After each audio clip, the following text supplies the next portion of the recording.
Welcome back to the Strong After 50 podcast, episode 28. A little bit late. I think I'm one day late getting my podcast out. Promised myself I'd do it on the weekend, just didn't happen. I needed to actually catch up and a bit of rest and just didn't get around to it. It's been pretty crazy as always around here, but I hope everybody is doing well. Solo in the hot seat on my own today. Been a bit of a crazy week, carrying a little bit of a back stiffness at the moment as well. And I think it's because I've been standing in hard shoes on site for a building site for extended periods of time. So that's been a bit frustrating, but it's going to be pretty short and sweet, this one. It is Monday night for me, and I've recently just got home, so just trying to get my day organised. But hope everybody's doing well, and thanks for those new subscribers. Still ticking over at about 3,000 a week. We've just gone through 36,000 subscribers on the newsletter. Awesome, loving it, keeps me motivated, as I've said before. Next big target is to hit 50,000. That should come up pretty quickly if we continue on at this rate. And then the next big target is to get to 100,000. I'll plan something exciting for 100,000. I will definitely be launching a few more programs in the coming weeks, and then we'll do something quite good for the 100,000. And by the way, if you're interested in jumping on the podcast and want to have a bit of a chat about your own journey and your own training and what you're up to, and your success, and I don't care what it's in, if it's high rocks or running, or just you've gone from sitting on the couch to actually getting yourself back in shape, whatever it may be, I'd love to chat to you. So just reach out to me at strongafter50@gmail.com, and we'll see if we can actually arrange something. Or if you know anyone else that actually be interested in jumping on the podcast, the audience is growing, so they're going to get a bit of a reach and hit a new potential target market. So yeah, let me know. Couple of topics to touch on. One, what I'm loving at the moment is seeing that there's a bit of pushback against all these longevity protocols per se. And I've been saying it for a while that you don't need some sort of complex 50-point protocol in the morning to get your day going. I know there's bigger podcasters and smarter people out there telling you to go ahead and stand outside the mornings and get 15 minutes of daylight in your eyes. Don't have coffee before 10 a.m. In all honesty, I don't care what you do, but some of this stuff just seems to be a little bit over the top for me. I'm a coffee drinker. I won't be giving up coffee for 2 hours first thing in the morning. I get up at 4:30 or 5 o'clock in the morning. In Sydney at the moment, it's pitch dark. I'm not too sure where I'm supposed to go and stand to get sunshine in my eyes before I look at a screen.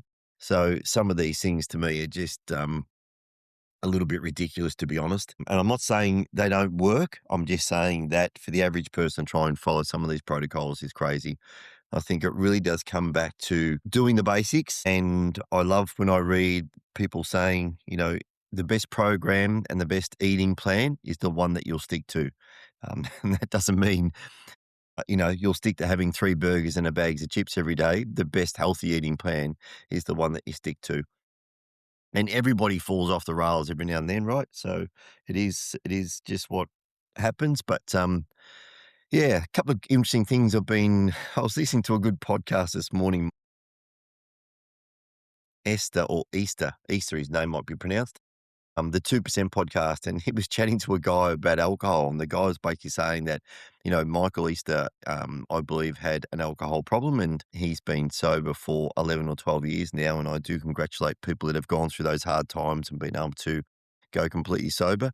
But the guy I was talking to was saying that he gave up alcohol for 3 months, and he found that lots of things changed in his life, and not for the better. He found that his social life was, pretty boring and pretty non-existent. People weren't inviting him out anymore because he wasn't drinking. Him and his wife just weren't doing spontaneous things. He said when they were in a restaurant or having a few drinks somewhere, they would just do something spontaneous. That I can potentially relate to, by the way. I'm a pretty subdued person, I think, by personality. And I think sometimes, having a few drinks and relaxing with friends, you do things a little bit more spontaneous. So, yeah, it's a really interesting podcast if you want to listen to it a bit more. I haven't listened to the whole thing yet. I'm just part of the way through. I was listening to it on the way to work this morning. But I understand that we've gone through this, transition at the moment where we used to say red glass of red wine per day was good for you. Was that actually written up by, particular people selling red wine, or the Italians and the French trying to pitch a red wine to the rest of the world? I don't know. And then now we've gone to no amount of alcohol is actually good for you. I don't abstain from alcohol. I don't drink a lot at all anymore. I do sort of max out at 2 drinks, and it's normally in a very social environment. But I do still enjoy a nice glass of wine when I'm out with someone having dinner over a nice meal. But I have substituted my daily shift, and a big shift for me was coming home after work like many, many, many people. And unfortunately, I met people many years ago that this was their daily habit where, you get home from work, the first thing you do is reach for a glass of wine. I started off in that sort of same vein myself, and recently I've just switched to alcohol-free beer, and that's kind of my turn-off point. I get home overnight, when I finally sort of stop my day, I will have, one alcohol-free beer, and that's it for me. The other good thing about that, it's not 0 calories, but there's very few calories in them. I think some of them are as low as 20 calories to maybe 60, where a regular beer's probably got more like 160 calories. Couple of good articles. I do read a lot online, trying to keep up with what's going on in the space. And as I mentioned before, that it's really good to see a lot of information coming out about pushing back on some of these crazy protocols and suggesting people just, do the basics. And recently I read an article by Dr. Eric Topol and another person that he was with, and I'm just trying to find the name here. I can't recall the name, but it's in this article somewhere. And they talk about, some of the biggest benefits and the simple science-backed habits that increase your health span, adding years of health and vitality without expensive treatments. The other person was David Stewart. And one of the things, and I put this out on Substack today as a bit of a note that they wrote was, despite all the futuristic talk about biotech breakthroughs and, hacks and so forth, they stress the fundamentals still matter most. Move, sleep, don't eat dumb stuff, and talk to your neighbors. I think that's actually quite beautiful, right? That's how simple it actually should be. Move your body, focus on your sleep, don't eat crap, and make sure you've got a good social circle. But so that kind of made me laugh when I read that.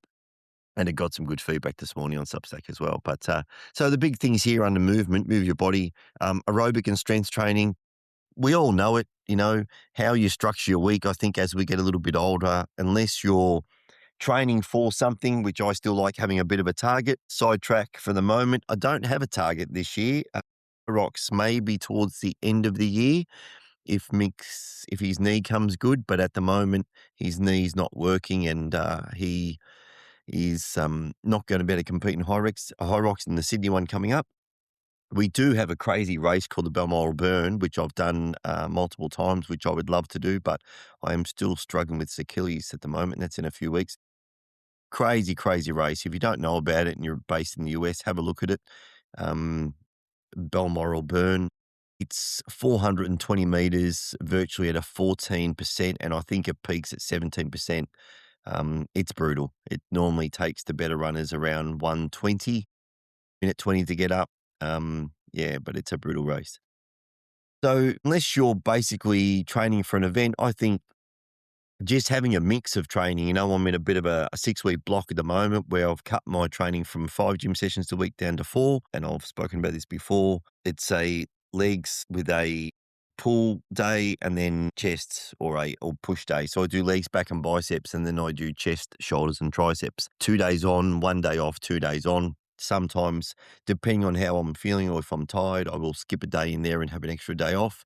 And then on those 2 days off, I do a bit of a run, and as people know that I've gone through this Achilles problem, so I'm building my running back up. I did run for 20 minutes continuous this morning, which is the longest run I've had in a while. And basically when I get back to full running and I can run for probably 45 minutes, I'll run 1 day a week at 45 minutes to 50 minutes. And then the other day will be interval running. Again, mix it up how you want. I don't think there's any wrong or right to any of this unless you are specifically training for something. However, I do think the focus, you still need to make sure you're getting enough strength training in there. So yeah, aerobic activity, 30 minutes. These guys are saying 30-minute sessions a week, a brisk walk, cycling, swimming, and other forms of cardio.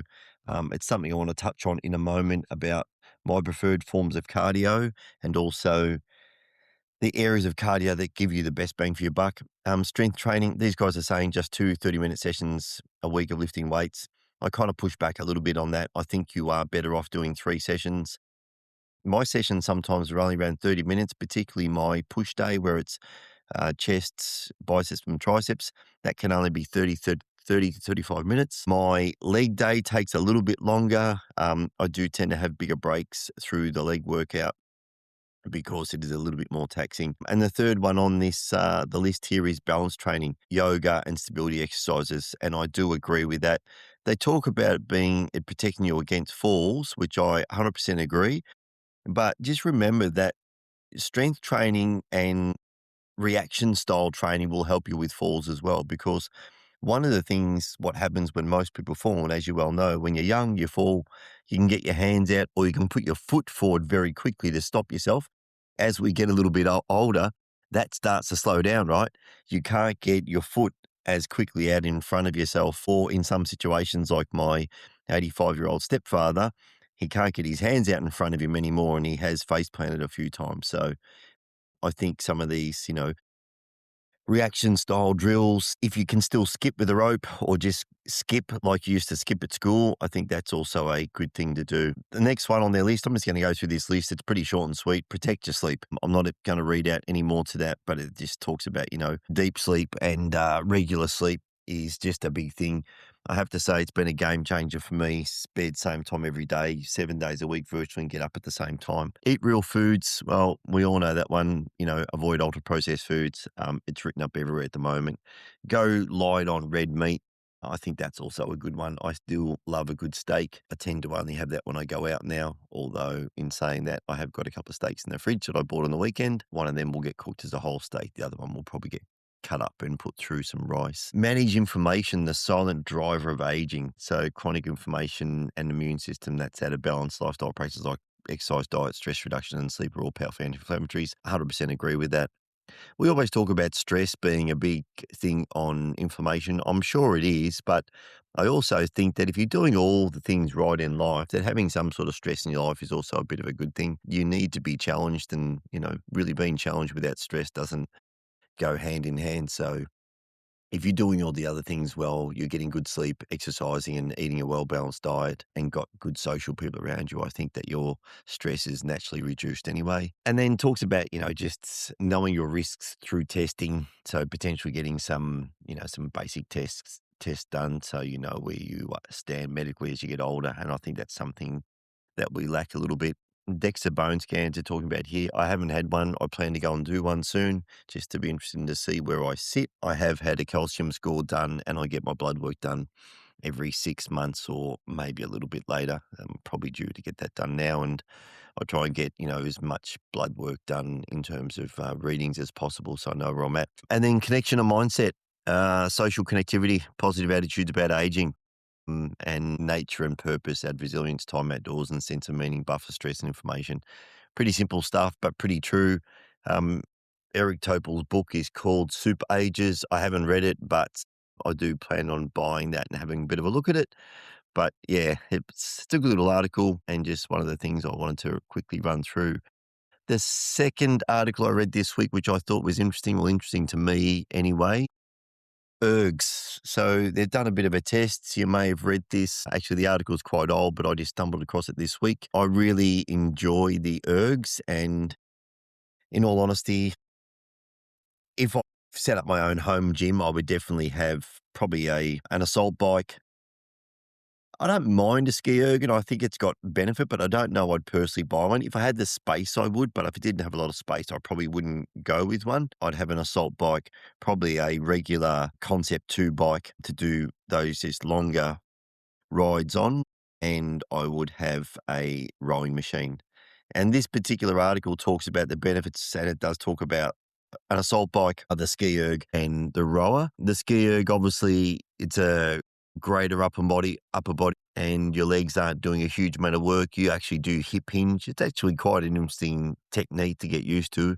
I obviously did a lot of it with high rocks, but it is quite good when you just want to have a workout and not be, smashing your legs if you are doing a lot of leg training like I tend to do, and you just want to get an upper body workout in with some cardio.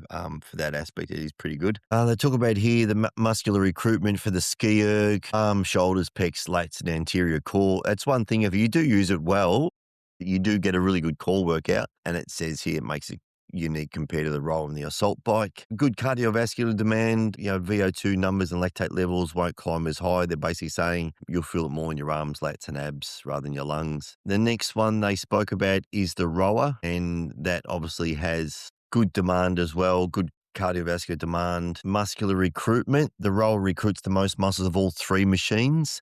Every stroke drives from the legs, transfers through the hips and core, and finishes with the upper back and arms.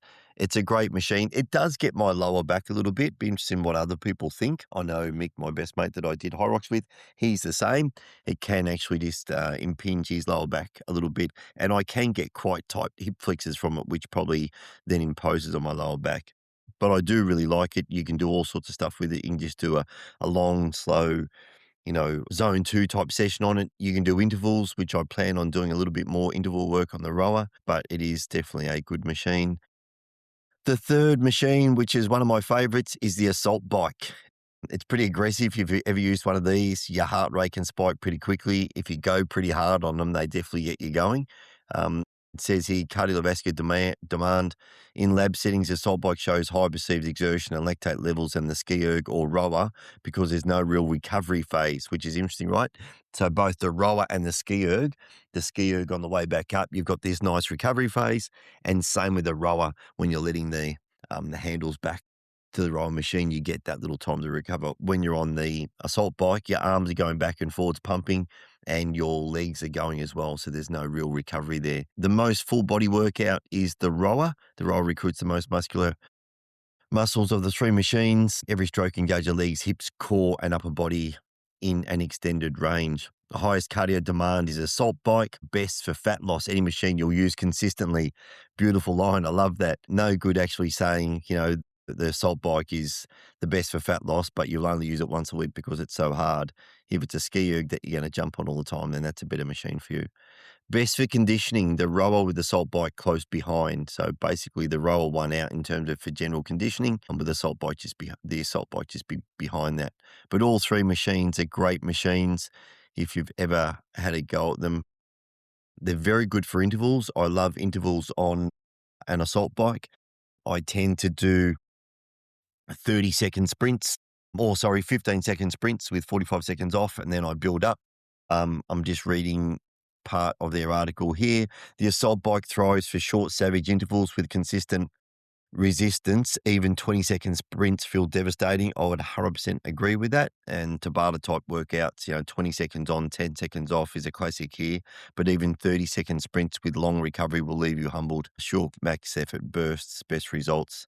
So yeah, lots of stuff online about these particular apparatus, and highly recommend if you want to get into some more interval training, which I think is also good if you've built a bit of a base up, regardless of your age. But if you've built a bit of a cardio base from your walking or your long, slower runs or long, slower rides, whatever it may be, I think doing some interval and some hip workouts on a roll machine or an assault bike is definitely worthwhile. I think that's all I've got. Just a quick short episode, trying to keep these all under 20 minutes now so people will actually get through in one sitting. Until next time, I hope you have a great week, and bye for now.